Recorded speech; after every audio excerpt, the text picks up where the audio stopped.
So apparently your net worth is your network. That's the saying. And so what we're going to do is explore a little bit this idea of networks, what they are, how important they are. Is it about network or is it about knuckling down and getting the work done? So would you like to introduce yourself? My name is Asa. I'm director of Intercollege, and I have been working over 20 years with NGOs. And I'm Baby J. I'm the managing director of Baby People. We're a not-for-profit based in the UK, using music and art to work with young people who don't connect with mainstream education. So networks, how important are networks in an organisation? Particularly we're thinking about NGOs and not-for-profit organisations. So if you're trying to go into this sector, are networks important? Crucial, absolutely crucial for survival and for success.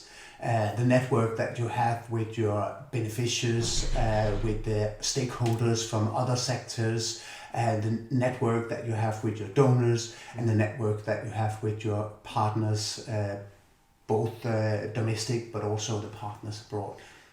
So if we think about those partnerships that we have within organisations over the years, what are the ingredients that make those networks and connections work? What things you need to... Because the thing is, you're going to come across when you set up an organisation, there's all sorts of potential partners and people that are going to be in your network, but they don't stay in your network for very long if you don't have that connection. So what are the ingredients we need to have to... It's difficult to say. I mean, I believe that the primary ingredients for the network is that you build up relations, personal relations with people that you like to be with people, and the people like to be with you. Nobody want to spend more than absolutely necessary time with a person who is not likable. So a lot of networking and a lot of the driving factor in the network is the fact that I find it nice to sit and have a conversation with you, and we have a great time when we're sitting and having this conversation, and it makes me also the fact that we like each other on a personal level, also make it easier to remember some of those details about each other that is useful when you are doing your work. I think there's the personal side, isn't there? And I think the other thing is it's the kind of I don't know if empathy is the right word, but the consideration for another organisation. That when you work within you've got that relationship and network with another organisation, or it can be a collection of organisations, but when those people you're working with have an understanding of why you're there and what you're trying to achieve, and likewise with you when you do with them. So I might be working with a funder, I might be working with a collection of different schools, and if I know what's important to those schools is that their young people achieve to their highest ability, then my organisation might be about creating great art. But when I'm looking at that partnership and when I'm looking at being part of that network, I have to think about what those partners want to get out of it as well. Completely agree. So it's about knowing your own agenda, knowing your own strengths, knowing what you want to achieve yourself, but knowing exactly the same from the partners. And that way we can acknowledge that we have different purposes of our work, but just by the fact that we know about each other's purpose, and we know about each other's goals and aims in the work, we can help each other to achieve that. And that's essentially what a good partnership is about. But I'm thinking, I know that you have a very, very broad network on many different levels. Do you ever think consciously about building your network? Do you build your network strategically, or is it just happen to be that people you meet? I think there's a little bit of both, and I think what's interesting is there's different types of network, isn't there? So there's formal networks, and there might be a group of people in your sector. So, for instance, in music and the arts, there's an arts network, but then there's also an education network, and so sometimes there's formal networks. Then other times you just have networks of people that you've come into contact with. So we have lots of relationships with other organisations that are very similar to us, that actually I get a lot from learning about their journeys and what they're looking at next and what problems they're encountering, because a lot of that is either going to be relevant to me right now or going to be relevant to me in the next year or so, or maybe we've been through things. It might be that they're taking on a new premises, or they're bringing in a new team member that does something different to what they've done in the past, and we might be able to. We might have experience that we can share. Equally, they might have experiences with things that we're about to do. So there's these kind of formal bigger networks, and then there's these ones of people you just come across that are beneficial. And I think both things are important at different stages with your organisation. But can you build a network strategically then? I mean, if what you're saying is that you never know who in your network can be useful for you and what relation that can come in handy at a certain point. Does it make sense then to at all try to build strategically a network if you don't know what's going to happen tomorrow? Yeah, I think if you're entrepreneurial by nature and you're trying to create new opportunities for yourself and the organisation and the things that your organisation does, there's always going to be on your radar those individuals, those organisations, or those more formal networks that feel like the next stage up. So when we were starting off, people would come and say, oh, there was this meeting that happened the other week between these partners, and we were thinking, well, why were we not in that meeting? Why didn't we get in? And then a few years later, we might be sat in that meeting. Then it'll be like, well, there's this board in the local authority or as part of the district that oversees this, and it's got these members.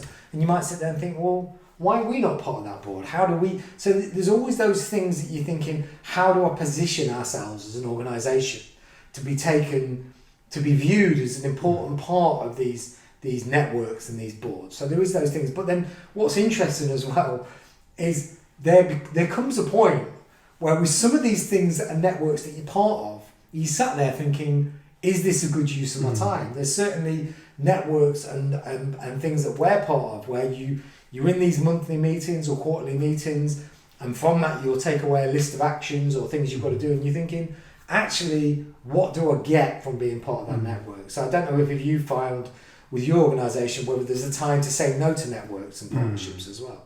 Well, indeed. But I also think that when we talk about non-official networks, so just the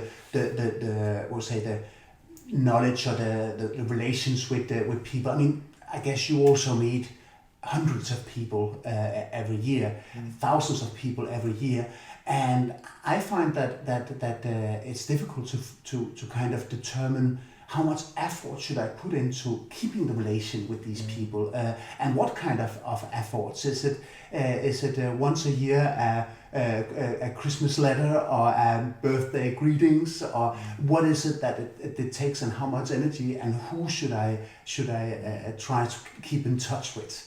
I don't know if you're doing any conscious work about that, or if you've been having reflections about it. I think what's interesting, what you just said, is that thing about the time of the effort, because ultimately it's not, you're not saying that because it's like, oh, can I be bothered to put in the time or not? No. You have a limited amount of hours in a day, and you have to decide as a manager what the best use of your time is. So every day I will get a number of emails and phone calls or whatever, and some of those, a percentage of those, will be people saying, can we have a meeting about this, that, or the third? Now, all of that is developing networks and developing partnerships.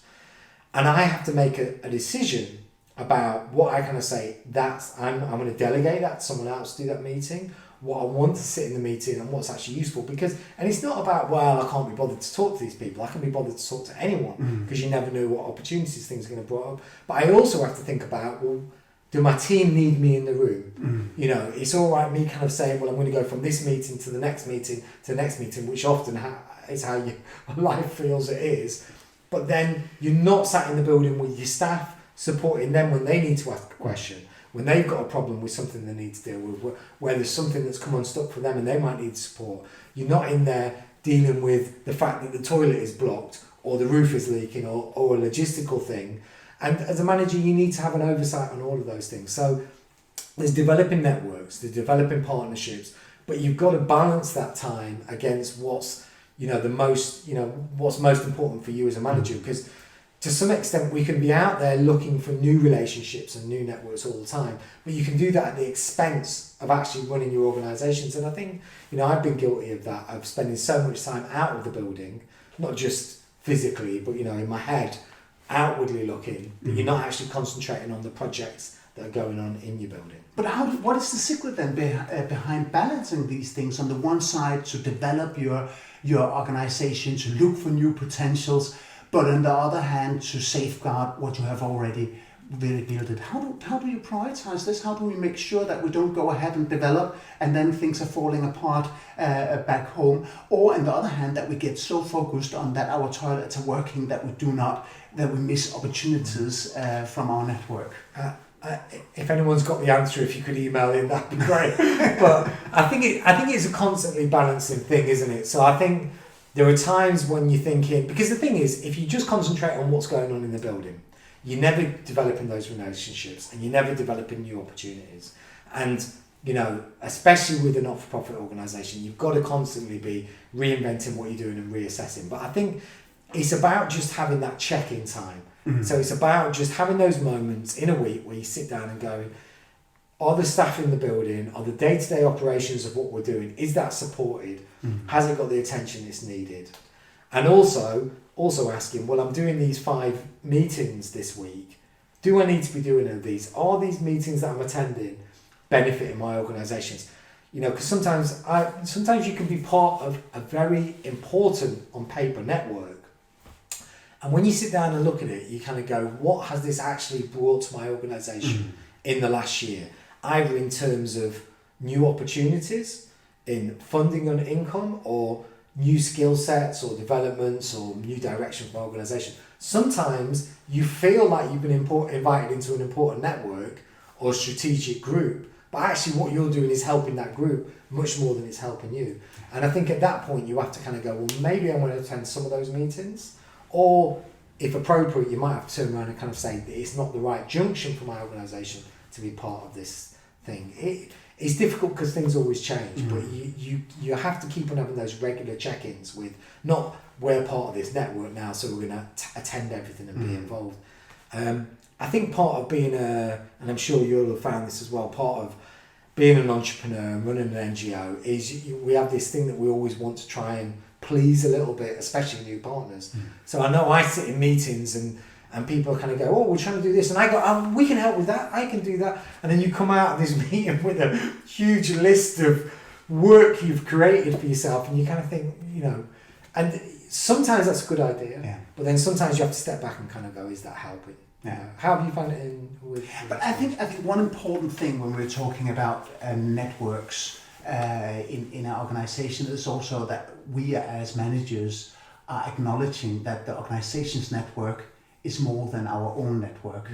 And that's one of the things that I have tried to focus on the later years, that is to make sure that my key staff is also participating in formal networks, and that we involve the extended network of my key staff in defining who is the network of the organization as such.